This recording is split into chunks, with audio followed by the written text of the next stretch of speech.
we need to accept that to truly realize all the promises of migration, we need to openly assess current systems. Instead, maybe of spending billions on border enforcement, governments could consider investing in targeted approach that will link migration trends and labor market needs with development investments in vulnerable communities. Thank you very much for this invitation. I would like to basically take the floor on behalf of our Director General, Ms. Amy Pope, who unfortunately couldn't make this illustrious event. So it's a real pleasure to be here today amongst such a raft of distinguished guests. And I'm going to talk about migration and the socioeconomic benefits of migration. And I think that while those of us in this room have different perspectives and perceptions on the true economic benefits of global migration, I trust that we all want to see this age-old phenomenon better managed for the benefit of individuals and societies. So let us first accept as a precondition that reaping the greatest benefits of economic migration will require a coherent, consistent, and human rights central approach. This is critical to ensure that migration and migrants are recognized as vital drivers of economic resilience, growth, and prosperity. This reality undermines much of our work at the International Organization for Migration. Our shared goal, and that of our member states, is to harness those enormous benefits whilst addressing the challenges and pitfalls of irregular migration. In other words, to further develop and support a global migration system with solutions that make sense in our increasingly mobile and interconnected world. Our aim is to ensure that migration is safe, orderly, and humane, but also smart and strategic. The drivers of migration and displacement are increasing and becoming more complex. As we heard at COP29 in November last year, the number of people globally affected by climate change now exceed those displaced by conflict. And the projected numbers in the absence of concerted, urgent actions are alarming and fraught with far too many human tragedies. According to IOM's Missing Migrant Project, almost 73,000 migrants have died since 2014, and the remains of 30,000 have never been found lost at sea. The deadliest migration route today is still the central Mediterranean, where we have at least 24,500 people who have perished since 2014. So beyond those tragic numbers, one must ask oneself why news reports are regularly covering these tragedies and not the tangible social economic benefits of migration, nor the many valuable contributions migrants make to their host and home countries. Maybe that is because those gains are all too often obscured by negative political discourses on migration, leading to the unfair stigmatization of entire communities who are sometimes made responsible for more systemic shortcomings. And even though regular migration in the world's wealthiest countries surged in 2023, bringing clear economic gains, election campaigns in many countries, including here in Germany, have focused on concerns, including security concerns over irregular migration. Ironically, many negative migration rhetorics are playing out against a backdrop where migration is increasingly seen and essential for many states. Wealthy countries, including Germany, have critical labor market gaps as countries are experiencing demographics that are shifting towards aging, shrinking populations. Demand in the IT sector, engineering, healthcare, and science, but also in sectors such as transport, hotel and catering are very real, yet they're challenging to meet. A recent study by the Bertelsmann Foundation showed that without more immigration, Germany's workforce could drop by 10% by 2040, putting its economy further at risk. Prevents this, Germany apparently needs 280,000 skilled workers from other countries each year until 2040. So small and medium-sized businesses are struggling to find suitable trainees and are therefore looking beyond national borders, including to people from outside the EU, who may, under certain circumstances, undertake vocational trainings in Germany. So the official portal from the federal government, Make It in Germany, covers all important information for skilled workers from abroad. The website also offers information for small and medium-sized enterprises who wish to recruit international professionals. Considering that 30 of the largest economies in the world have labor shortages, and those unfilled jobs cost those economies an estimated $1.3 billion of lost GDP, there is now increased competition in attracting and retaining migrants at all levels of skills. So beyond addressing those pressing labor shortages in developed countries, we also need to consider the significant contributions that migrants and diaspora communities make to the economic development of their country of origin and also to the well-being of their families back home. According to IOM's 2024 World Migration Report, international remittances, that is basically all the financial and in-kind contributions that are made by migrants to their families and communities back home, reach $831 billion in 2022, up from about $120 billion in 2000. So for us, remittance represent the most direct link between migration and economic development.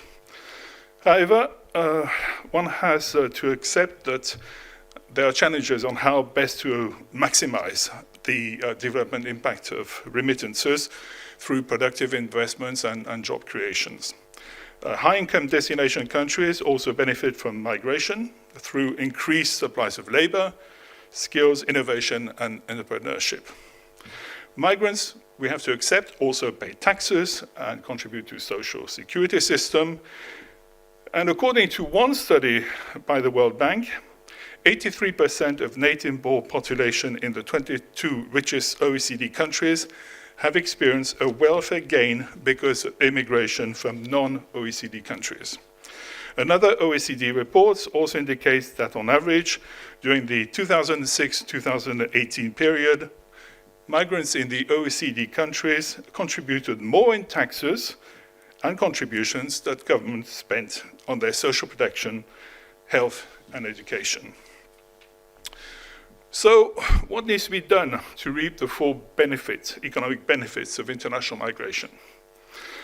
The short answer, I think, is that we need to further improve migration governance and consider displacement pressures, humanitarian concerns, and labor market needs. So while there's a need to address the root causes of migration that are linked to climate change, man-made and natural disasters, a lack of socio-economic perspectives at home, and demographic and labor imbalances, we also need to accept that too many migrants find it impossible to access legal channels and regular pathways, leaving them all too often no choice but to resort to irregular migration and asylum processes. So to effectively promote safe, orderly, and regular migration, governments with IOM's backing need to commit to a comprehensive and strategic approach that will basically combine development efforts, assisting migrant hosting countries, and opening pathways for vulnerable people to migrate legally. There's also a need to strengthen international cooperation and partnership, not just between and within states, but also with the private sector, with the youth, with diaspora members, and many more, leading to a creation of innovative solutions that will hopefully sustain further socio-economic impact and contribute to meaningful change. So facilitating pathways for regular migration is one of the key objectives for IOM, alongside with saving lives and driving solutions for displacement. Our overriding aim is to ensure that migration is well managed and that its full potential is harnessed. This will, in our view, strongly drive growth and prosperity for everyone, and at the same time will protect those most vulnerable. So regular pathways have many components and cover many activities that aim to offer viable alternatives to irregular migration by developing rights-based approaches and policies to further strengthen migration governance. To inform the public debate on the socio-economic benefits of migration, I think we need to explicitly recognize the link between development and migration. We know that poor development outcomes often fuel irregular migration, and we also know that migration powers development. Are we all aware that migrants' remittances significantly boost economies at home and in OECD countries, that they actually represent more than official development assistance? How can we communicate on the realities that resilient economies will depend on the ability to address and meet growing labor demands in many high and middle-income countries?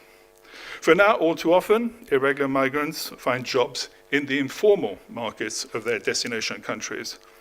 This clearly indicates an imbalance between irregular migration pathways and economic needs, particularly in sectors like agriculture, construction, hospitality, and healthcare services.